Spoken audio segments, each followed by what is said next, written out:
জানো তো বন্ধুরা, আজ সকালে বাজারে গেছিলাম।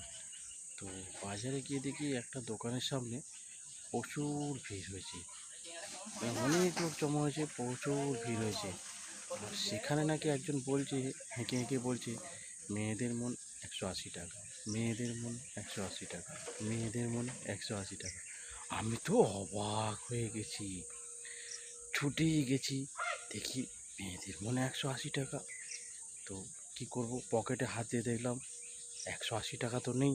তো কি করব, দেখলাম 50 টাকা আছে। আমি তো জিজ্ঞেস করলাম 50 টাকায় পাওয়া যাবে? বললে এক আনা 4 আনা পাওয়া যাবে। আমি 4 আনাই দিন তাহলে। 4 আনা নিয়ে বাড়ি চলে এলাম। খেতে কিন্তু খুব সুস্বাদু। কি জানো তো, জিলিপি। এখন ট্রেন্ডিং চলছে জিলিপি, মেয়েদের মন। সত্যি কি মেয়েদের মন জিলিপির মতো?